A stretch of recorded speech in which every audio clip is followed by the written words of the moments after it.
நீங்கள் பார்த்து கொண்டிருப்பது உங்கள் ஜாஷுவா டிவி. சகல ஜனங்களுக்கும் நற்செய்தி. எல்லாருக்கும் நம் இயேசு சிறந்தவரே, எல்லாருக்கும் நல்லவரே. எல்லாருக்கும் நம் இயேசு சிறந்தவரே, எல்லாருக்கும் நல்லவரே.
ஆண்டவராகிய இயேசு கிறிஸ்துவின் நாமத்தினாலே உங்களுக்கு என்னுடைய அன்பான வணக்கத்தையும் வாழ்த்துக்களையும் தெரிவித்துக் கொள்கிறேன்.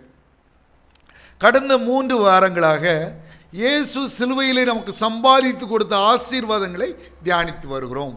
முதல் வாரத்தில் நாம் பாவங்களுக்கு செத்து பிழைத்திருக்கும்படி, நீதிக்கு பிழைத்திருக்கும்படி அவர்தாமே தமது சரீரத்திலே நம்முடைய பாவங்களை சிலுவை மேல் சுமந்தார், அவருடைய தழும்புகளால் குணமாறிட்டது என்று தியானித்தோம். 2ஆம் வாரத்தில் 1 பேதுரு 2:24 தியானித்தோம். 2ஆம் வாரத்தில் மத்தேயு 8:17 இயேசுதாமே நம்முடைய பலவீனங்களை ஏற்றுக்கொண்டு நம்முடைய நோய்களை சுமந்தார் என்று தியானித்தோம். 3வது வாரம் ஏசாயா 53:4 மெய்யாகவே அவர் நம்முடைய பாடுகளை ஏற்றுக்கொண்டு நம்முடைய துக்கங்களை சுமந்தார் என்று தியானித்தோம். இன்றைக்கு இயேசு சிலுவையிலே சம்பாதித்த மற்றொரு ஆசீர்வாதத்தை தியானிக்க இருக்கிறோம். அது என்ன? கொலோசையர் 1:20. கொலோசையர் 1:20. அவர் சிலுவையில் சிந்தின இரத்தத்தினாலே சமாதானத்தை உண்டாக்கினார். இயேசு சிலுவையில் சிந்தின இரத்தத்தினாலே நமக்கு சமாதானத்தை உண்டாக்கினாராம். உலகத்தில் எங்குமே சமாதானம் இல்லை. ஒரு பக்கம் உக்ரைனுக்கும் ரஷ்யாவுக்கும் போர் நடந்துகிட்ருக்கு, இன்னொரு பக்கம் தேசங்களுக்குள்ள சமாதானம் இல்லை, மாநிலங்களுக்குள்ள சமாதானம் இல்லை, மாவட்டங்களுக்குள்ள சமாதானம் இல்லை, மக்கள் உள்ளங்களுக்குள்ள, இல்லங்களுக்குள்ள, குடும்பங்களுக்குள்ள சமாதானமற்ற சூழ்நிலை நிலவுகிறது. அதில் இயேசு வேதம் சொல்லுகிறது, ஏசாயா 53:5 நமக்கு சமாதானத்தை உண்டு பண்ண ஆக்கினே அவர் மேல் வந்தது. சிலுவையிலே இயேசு இந்த மன நிம்மதி, சமாதானம், குடும்பங்களிலே சமாதானம், இல்லங்களில் சமாதானம், உள்ளங்களிலே சமாதானம் எல்லாவற்றையும் நமக்கு சம்பாதித்து தந்திருக்கிறார். ஆண்டவராகிய இயேசு கிறிஸ்து சொன்னார், யோவான் எழுதின சுவிசேஷம் 14:27 சமாதானத்தை உங்களுக்கு வைத்து போகிறேன், என்னுடைய சமாதானத்தையே உங்களுக்கு கொடுக்கிறேன், உலகம் கொடுக்கிற பிரகாரம் நான் உங்களுக்கு கொடுக்கிறதில்லை, உங்கள் இருதயம் கலங்காமலும் பயப்படாமலும் இருப்பதாக. இயேசு கிறிஸ்து இந்த சமாதானத்தை இலவசமாக இந்த ராத்திரியிலே உங்களுக்கு கொடுக்குறேன். அன்பு சகோதர சகோதரிகளே, ஒருவேளை இந்த இரவு நேரத்திலே சமாதானமற்ற சூழ்நிலையிலே, குடும்பத்திலே சண்டை சச்சரவோடு, அல்லது உள்ளத்திலே ஒரு மன நிம்மதி, ஒரு சமாதானம் இல்லாமல் தவித்து கொண்டிருக்கிறீர்களோ, இலவசமாக இந்த இரவிலே இயேசு உங்களுக்கு சமாதானம் தருவார். நீங்கள் செய்ய வேண்டியதெல்லாம் வந்து இயேசுவே முழங்கால் படிக்கிட்டு, இயேசுவே என் உள்ளத்திலே வாரும் சமாதானத்தை தாரும், இயேசுவே என் உள்ளத்திலே வாரும் சமாதானத்தை தாரும் என்று ஜெபியுங்கள். கட்டாயம் அவர் தருவார். ஆதியாகமம் 49:10 சொல்கிறது, ஆதியாகமம் 49:10 சொல்கிறது, அவர் சமாதான கர்த்தர். மீகா 5:5 சொல்கிறது, அவர் சமாதான காரணர். ரோமர் 16:20 சொல்கிறது, அவர் சமாதானத்தின் தேவன். ஏசாயா 9:6 சொல்கிறது, அவர் சமாதான பிரபு. அவரிடத்தில் இந்த சமாதானத்தை பெற்றுக்கொள்ள நாம் என்ன செய்ய வேண்டும்? ஏசாயா 26:3 வாசித்து பாருங்கள். உம்மை உறுதியாய் பற்றி கொண்ட மனதை உடையவன், உம்மையே நம்பி இருக்கிறபடியால் நீர் அவனை பூரண சமாதானத்துடன் காத்து கொள்வீர். அப்போ அந்த பூரண சமாதானம் நம்முடைய வாழ்க்கையிலே கிரியை செய்ய வேண்டும் என்றால் நம் ஆண்டவரை உறுதியாய் பற்றி கொள்ள வேண்டும், அவரையே நம்பி இருக்க வேண்டும். எசேக்கியா அரசனை பற்றி, அவன் ஆண்டவர் மீது கொண்ட நம்பிக்கையை பற்றி வேதம் சொல்லும்போது 2 ராஜாக்கள் 18:5 அவன் இஸ்ரவேலின் தேவனாகிய கர்த்தரின் மேல் வைத்த நம்பிக்கையிலே அவனுக்கு முன்னும் அவனுக்கு பின்னும் இருந்த யூதாவின் ராஜாக்களிலெல்லாம் அவனைப் போல ஒருவனும் இருந்தது இல்லை என்று சொல்லுகிறார். அந்த அளவுக்கு ஆண்டவர் மீது அசையாத உறுதியான நம்பிக்கை வைத்திருந்தான் எசேக்கியா அரசன்.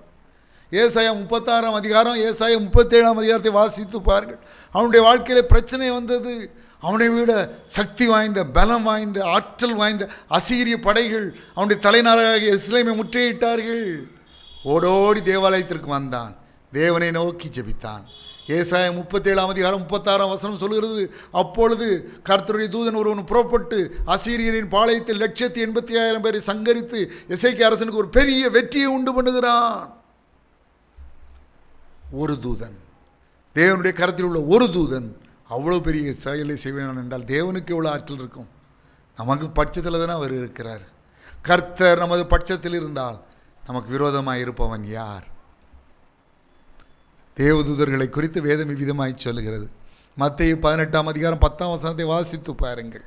இந்த சிறியரில் ஒருவனையும் குறித்து அற்பமாக இவர்களுக்குரிய தேவதூர்கள் பரலோகத்தில் என் பரமபிதாவின் சமூகத்தை எப்போதும் தரிசிக்கிறார்கள். பிள்ளைகளை ஸ்கூலுக்கு அனுப்பிட்டு அவங்க வீட்டிலேருந்து அவங்க ஸ்கூல்லேருந்து வீட்டுக்கு வர வரைக்கும் வயிற்றில் நெருப்பு கட்டிட்டு தான் இருக்கும். ஆனால் வேதம் சொல்லுது அவர்களுக்குன்னு தேவதூர்களை ஆண்டவர் கொடுத்திருக்கிறார். அவர்களை பாதுகாத்து கொள்வார்கள் என்று சொல்லி எசேக்கியா அரசனுக்கு அந்த மாபெரும் வெற்றி கிடைத்தது. அவன் ஆண்டவர் மீது அசையாத நம்பிக்கை வைத்ததான். யோபுவை பாருங்கள், யோபு 13:15 அவர் என்னை கொன்று போட்டாலும் அவர் மேல் நம்பிக்கையாக இருப்பேன். அவனும் ஆண்டவர் மேலே அசையாத உறுதியான நம்பிக்கை வந்திருந்தான்.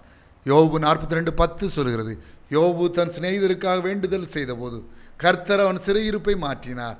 அவனுக்கு முன் இருந்த எல்லாவற்றை பார்க்கிலும் 2 தனையாய் ஆண்டவர் அவனுக்கு தந்தருளினார். அப்போ அவரே நம்பி இருந்தார், ரெட்டிப்பான ஆசீர்வாதத்தை தருவார். சகரியா 9:12 வாசித்து பாருங்கள். நம்பிக்கையுடைய சிறைகளே அரணுக்கு திரும்புங்கள், ரெட்டிப்பான நன்மையை தருவேன், இன்றைக்கே தருவேன். சகரியா 9:12 வேதம் விதமாய் சொல்கிறது, நம்பிக்கையுடைய சிறைகளே அரணுக்கு திரும்புங்கள், ரெட்டிப்பான நன்மை தருவேன், இன்றைக்கே தருவேன். இப்போ ஆண்டவருடைய பிள்ளைகளுக்கு ரெட்டிப்பான ஆசீர்வாதம். அவரே உறுதியாய் பற்றி கொண்டவர்களுக்கு அவர் மன நிம்மதியை தருகிறார், சமாதானத்தை தருகிறார். இரண்டாவது, வேறு யாருக்கு அவர் மன நிம்மதியை சமாதானத்தை தருகிறார்? பிலிப்பியர் 4:6-7 வாசித்து பாருங்கள். நீங்கள் ஒன்றுக்கும் கவலைப்படாமல் எல்லாவற்றையும் குறித்த உங்கள் விண்ணப்பங்களை ஸ்தோத்திரத்தோடைய கூடிய ஜெபத்தினாலும் வேண்டுதலினாலும் தேவனுக்கு தெரியப்படுத்துங்கள். அப்பொழுது எல்லா புத்திக்கும் மேலான தேவ சமாதானம் உங்கள் இருதயங்களையும் உங்கள் சிந்தைகளையும் கிறிஸ்து இயேசுவுக்குள்ளாக காத்துக்கொள்ளும். முதலாவது, ஒன்றுக்கும் கவலைப்படக்கூடாது. கவலைப்படுகிறதுனால் உங்களில் எவன் தன் சரீர அளவோடு ஒரு முளத்தை கூட்டுவான்னு ஆண்டவர் கேட்குறார். கவலைப்படாதீங்க, ஆண்டவர் மேலே உங்கள் பாரத்தை வச்சுருங்க. அது மாத்திரமல்ல, ஸ்தோத்திரத்தோடு இடத்துல ஜெபியுங்கள். துதிகள் கலந்த ஒரு ஜெபத்தை அவருக்கு ஏறிடுங்கள். நன்றி பலிகள் கலந்த ஒரு ஜெபத்தை அவர் இடத்துல ஏறிடுங்கள். அப்பொழுது எல்லா புத்திக்கும் மேலான தேவ சமாதானத்தை அவர் உங்களுக்கு தருவார். அது மாத்திரமல்ல, வேதம் சொல்லுகிறது, சங்கீதம் 119:165 உடைய வேதத்தை நேசிக்கிறவர்களுக்கு மிகுந்த சமாதானம் உண்டு, அவர்களுக்கு இடரல் இல்லை. அவருடைய வேதத்தை நேசிக்கிறவர்களுக்கு தேவன் மிகுந்த சமாதானத்தை கொடுக்கிறார். வாழ்க்கையிலே ஒரு நாள் இடரல் வராது. அப்போ இப்போல்லாம் மன சமாதானத்தை இழக்கிறீர்களோ, வேதத்தை எடுங்கள், பக்கம் பக்கமாக உட்காந்து வாசிங்க. தேவ சத்தத்திற்கு உங்கள் செவியை சாயுங்கள்.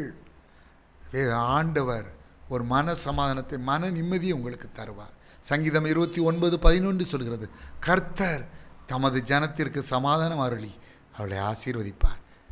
தேவ பிள்ளைகளே, மன நிம்மதியற்ற நிலைமையில் இருக்கிறீர்களோ, தேவனிடத்தில் வாருங்கள், வேதம் வாசியுங்கள், தேவனிடத்தில் ஸ்தோத்திரம் கலந்த ஜெபத்தை ஏறிடுங்கள். அவரே உறுதியாய் பிடித்து கொள்ளுங்கள். அவர் உங்களுக்கு தேவையான மன நிம்மதி, சந்தோஷத்தை, சமாதானத்தை கொடுப்பார்.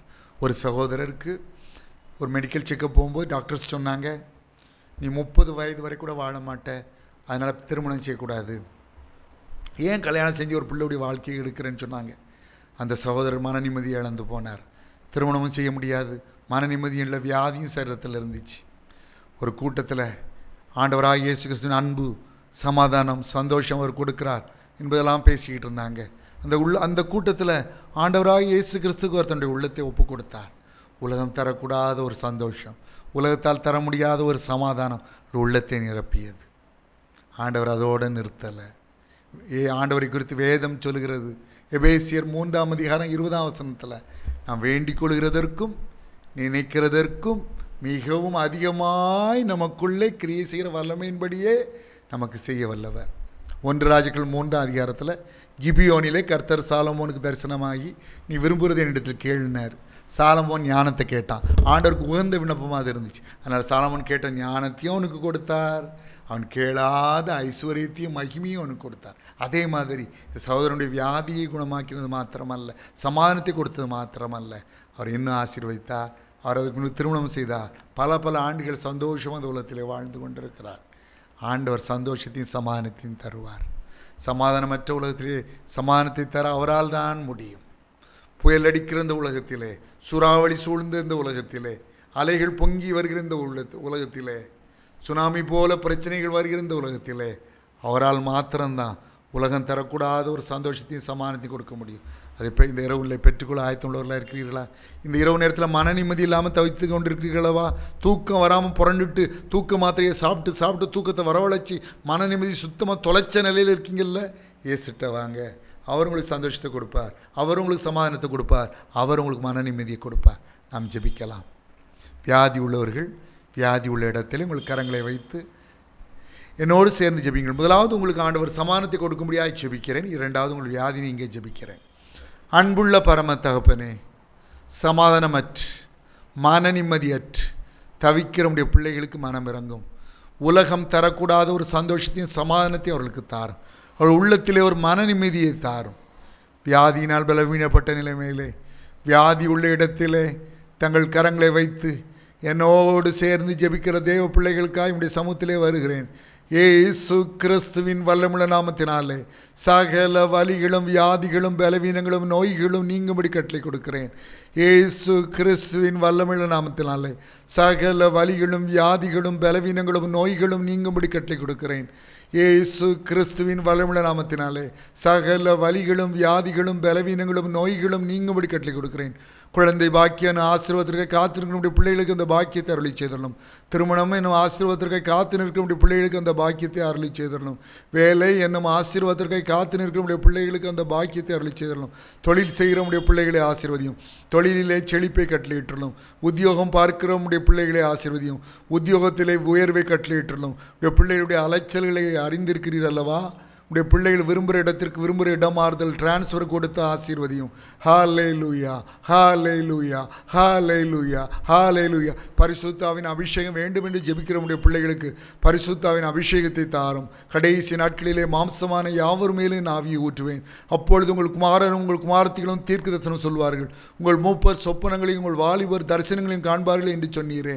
ஹாலை ஊழியக்காரர் மேலும் ஊழியக்காரிகள் மேலும் நாட்களிலே ஆவியை ஊற்றுவேன் என்று சொன்னீரே.